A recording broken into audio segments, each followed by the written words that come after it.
What's down, people, and welcome back to another episode of Ghetto Gospel. So when we left off at last week, we talked about Israel blessing his sons, and we really only had time to get to the first four. Reuben lost his birthright because he smashed his stepmom. Levi and Simeon ain't get the birthright because they unalived the whole city, and that made Israel look bad and have to watch his back. The next one up was Judah, and I guess he ain't do nothing to piss his pops off, so he ended up getting the birthright, and Israel laid out a whole list of blessings for him, and now we caught up. So this week, we getting back into chapter 49. But before we move forward, I'ma just say this. It's a lot going on in these verses. So it ain't no way I could possibly pull out all the entendres that's happening here. If I'm not mistaken, most of this chapter is Hebrew poetry. So it's a lot of wordplay and entendres happening in the original language. Not only that, but a lot of this stuff gonna keep coming up later on in the book. So I'ma just try to point out the stuff that's really gonna help y'all understand the big picture. Here we go.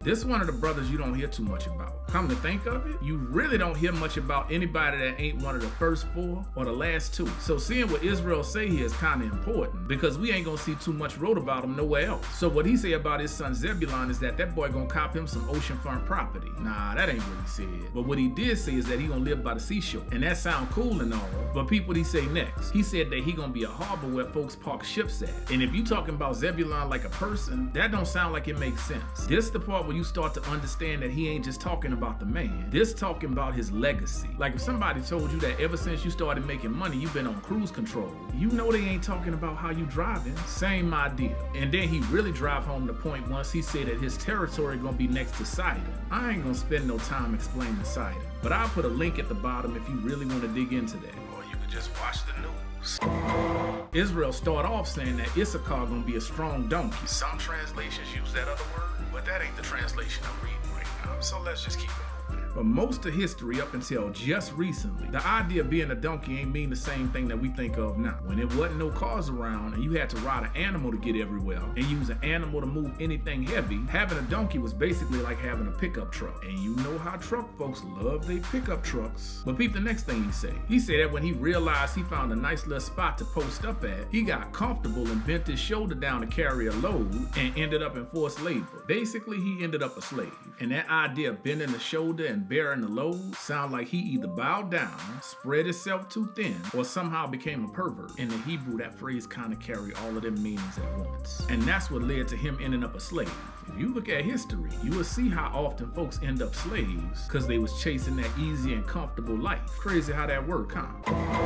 When it come to Dan, Israel started off saying that he was going to judge the people as one of the tribes of Israel, which sound like this man already thinking about his boys growing in the whole tribes. And that might be true, but that word that get translated as tribe can mean a bunch of other stuff. Most of the words that it translate to got something to do with different types of weapons or authority. Kind of like the word tribe is some kind of entendre talking about having power. When we get to the end of this blessing, Israel gonna say all the tribes of Israel. But when he was going one brother at a time, he only used that word to bless Judah, the one that got the birthright because his older brothers messed up, and Dan. The last thing he say about Dan is that he gonna be a snake by the road and a viper beside the path that's gonna bite a horse heels so that whoever riding it gonna fall back. And I'm gonna tell you right now, I have no idea what that means. Even way back then, calling somebody a snake still pretty much meant the same thing it means now. So to tell that to your son as part of a blessing is wild to me. What's even wilder is that after he say the stuff he gotta say about Dan, the next thing he say is, I'll wait for your salvation,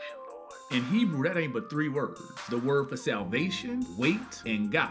Why he decided to throw that in right there? I don't know. I'm sure he knew something that we don't. So when it come to Gad, Israel said that raiders was gonna run up in his spot. Not this kind of raiders, this kind of raiders. But then he turned around and say that Gad gonna raid the raiders. Like he gonna be on them boys' back. And when you read this in Hebrew, it's all kind of wordplay and rhyming going on. But besides that, he ain't got too much else to say about Gad.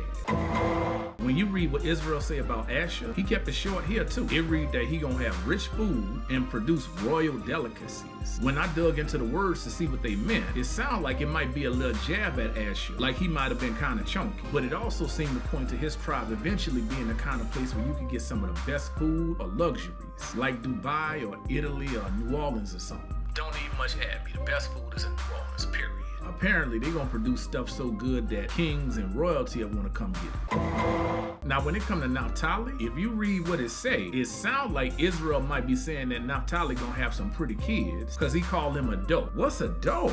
A deer, a female deer. And then some Bibles say that he gonna have beautiful fawns, which is just baby deer. But I'm pretty sure that ain't what he was talking about. That word that some Bibles translate as fawns, in Hebrew it actually say that he gonna be giving out beautiful words. So maybe he trying to say that man gonna be a wordsmith or something. I ain't 100 on that. So as much as I wanted to finish out this chapter this week, I'm gonna put a pin in it and we gonna finish out with the last two brothers next week. Israel got a whole lot to say about his favorite son. So if you don't know Jesus, but you trying to get to know him, go on click that first link in the description down there. I'll see y'all next week. And as always, peace, and I hope y'all people straight.